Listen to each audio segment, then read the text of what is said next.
So feel free to go ahead and ask your questions. If you are watching on the YouTubes, do make sure that you go ahead and click on the subscribe button and the bell so you get notified when new videos come on. If you're not watching on YouTube, afterward, just search my first and last name on YouTube. Then click on the subscribe button and then the bell so you get notified whenever new videos come on.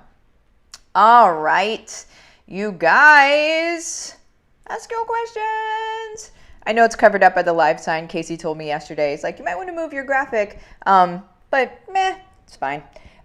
Because after it's live, you'd see it just fine. So, you guys, what questions do you have? First things first, I am going to say that in this group at 2 o'clock Eastern Standard Time, let me get it up here. And then let me get that one down. Boop. In this group right here, oh, you can't see my cursor.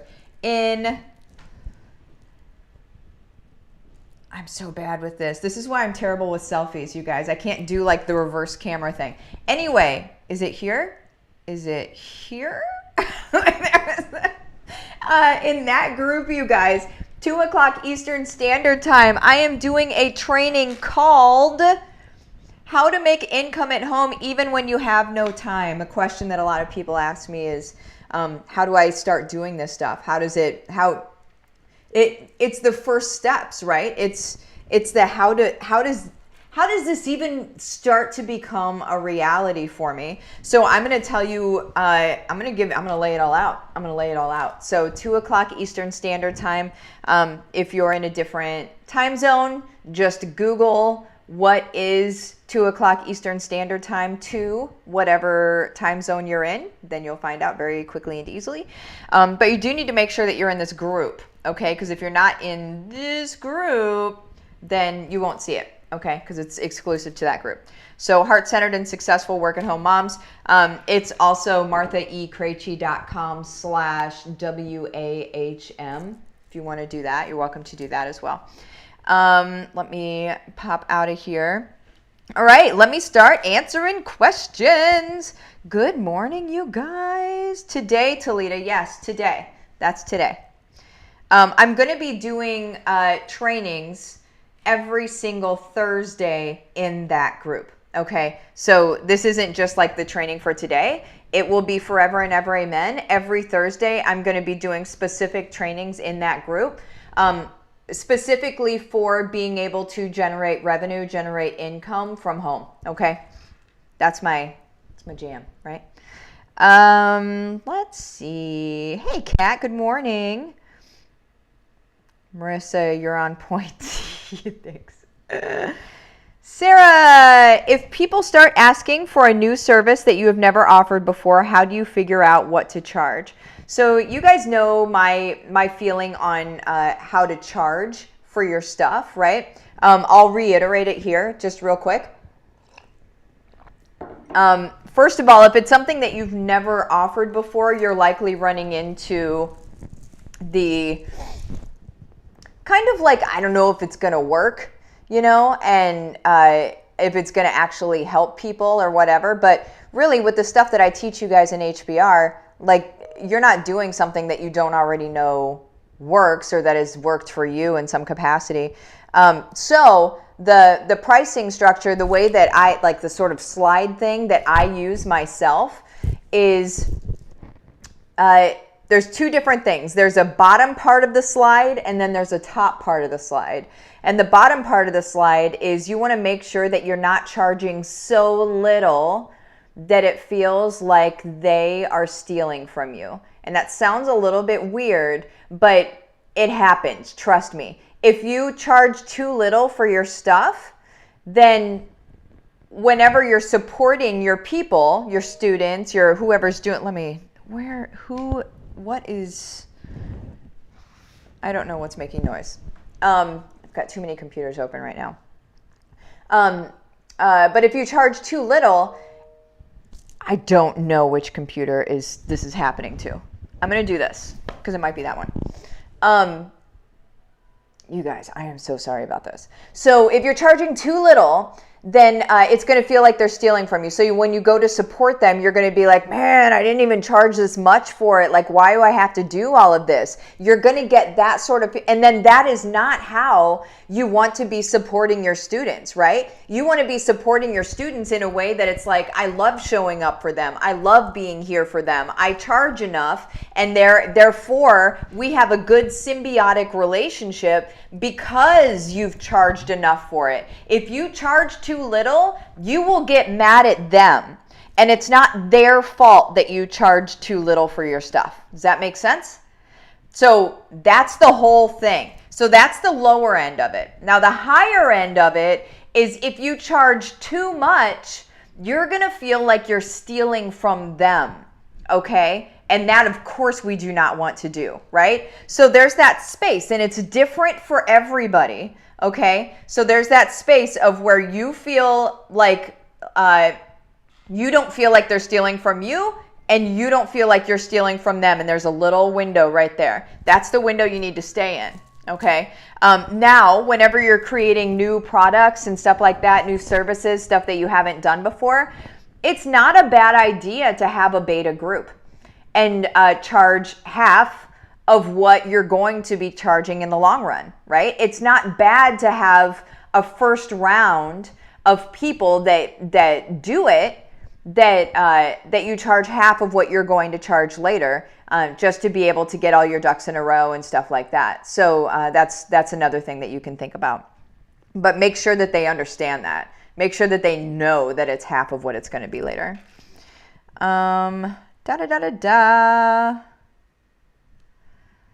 Good morning. Just getting started, so this is going to be epic. Awesome.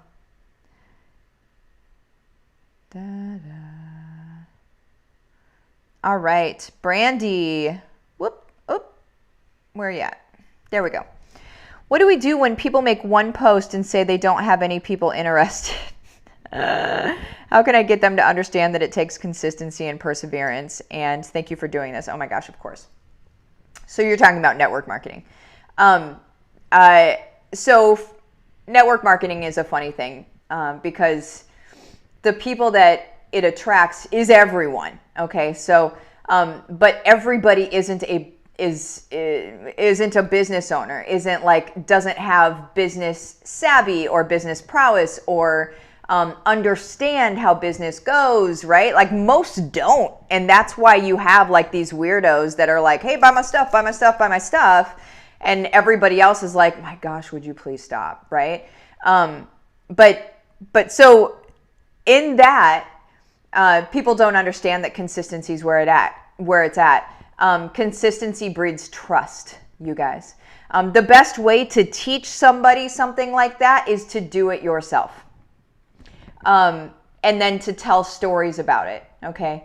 So for me, a story that I literally have is that I had somebody who was watching me, was watching things that I was talking about and whatever for a year. Never once commented, never said anything on any of the posts at all for a year, and then signed up and is now gung-ho, all right? So you just have to be consistent. Here's the thing is, you don't know people's history.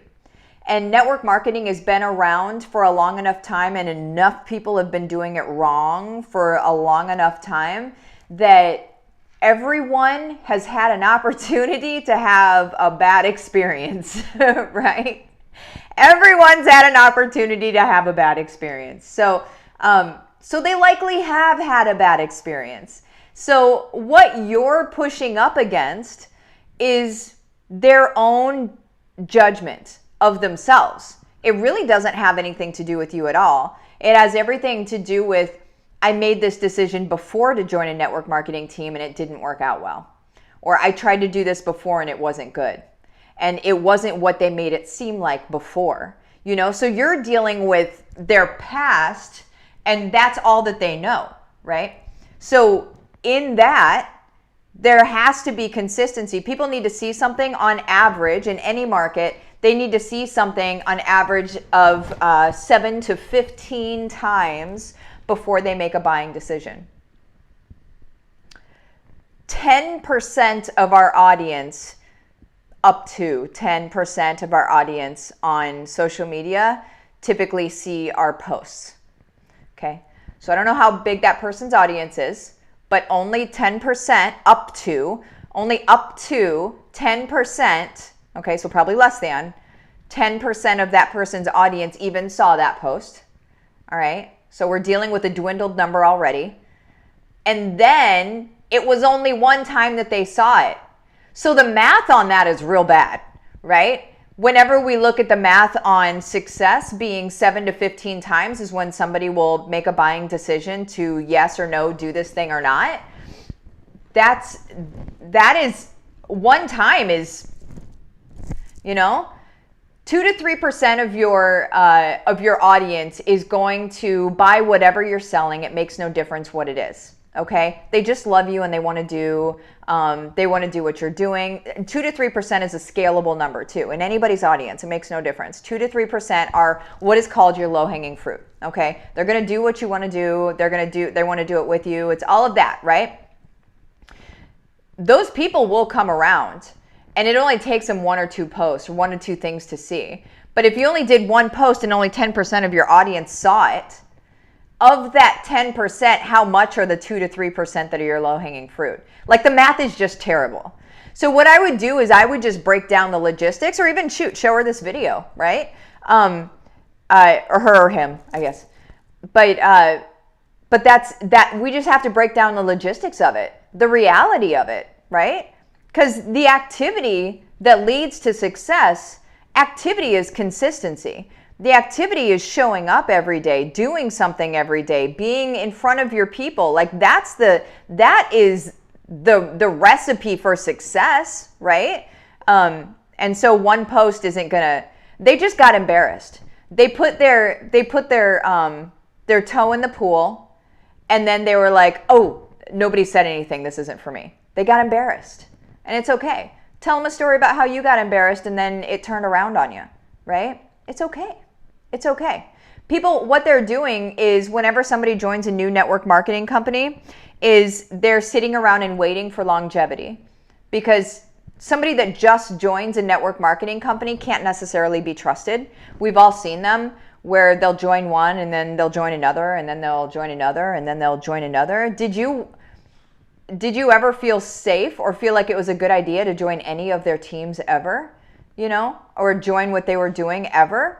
No, because you thought they were going to go do something else, right? So you have to build trust with longevity and consistency. So there's that. Let's see.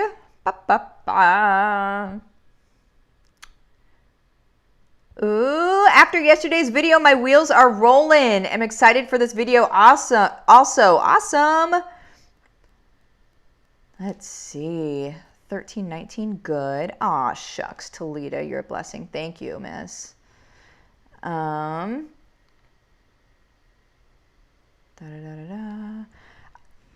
I don't think I'm part of that group yet. Is there a charge? There is no charge. Just join the group. Just search it on Facebook and join it. There's no charge. Hey, from Malaysia. Hello, Catherine.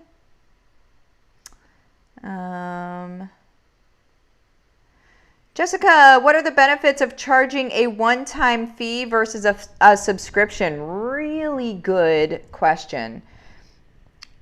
I don't like subscriptions. I've done them, but that's how I know I don't like them. So here are my thoughts on subscriptions. The subscriptions okay, here's my overarching thought. This is the business strategist in me, okay? My overarching thought on subscriptions is that bubble is about to pop, okay? So when I say a bubble, the market inflates and inflates and inflates and then it implodes on itself. And the subscription market is gonna pop very quickly, okay? But the subscriptions that are gonna be okay, that people will pay for, are software as a subscription. So SaaS is what it's the acronym for it. But software as a subscription. So your website builder, your your email marketing, your Hulu, right? Those sorts of things are going to be fine. But your like coaching as a subscription and stuff like that, I think that's almost done. You guys. People would rather decide at the end of the month if they want to continue and then pay for another month. Now, I do know a number of very high dollar coaches that cost like 80 grand a year, something like that. And then what they do is they just allow you to do monthly payments. So that's not really a subscription. It's paying for your year of service with them, right? Or your year of coaching with them. But yeah, that's not really a subscription. So the one-time fee, what that does is it gives people freedom to know that that is behind them, that the money part is behind them, and then now they can just do the thing. So that's why HBR is a one-time fee. That's why it's a one-time fee, okay? Because I don't want you to have to feel like, oh, and then I have to do next month and next month. No, get the money behind you, get it out, make it back maybe within a month, right? Get your money behind you, make it back, and the rest is frosting, right? Or icing on the cake, frosting, whatever. That's the whole point of that, is it allows growth and then the snowball, okay? That's my take on it. The reason, one of the indicators that you can tell that the subscription bubble is about to pop is the sheer amount of softwares that are helping people identify all of their different subscriptions. People have signed up to so many subscriptions that they don't remember signing up for them, which is the whole catch. That's like why people do subscriptions in the first place, or low dollar subscriptions in the first place, is so because they know that there's a certain amount of people that are going to forget that they're paying for it. And then every month they're going to be like, okay, whatever, like that's it's built on that. Okay. But now there's so many softwares that find the subscriptions that like that bubble's about to pop. People are smart to it. It just doesn't, meh. Whenever I did a short, like a very small, it was like 37 or 47 bucks a month subscription. What I didn't like about it was that it is that whole pricing thing. I couldn't deliver what I wanted to deliver in that small of a price amount, okay, and be able to support it and feel good about it, all right? So I had to water myself down a little bit, and I hate doing that, so I just stopped doing it altogether. And then made HBR and was like, here's everything, right? Sorry, I just puked all over you guys. 18 minutes. Oh my goodness, we have, let's see, one more. Hey, Devery.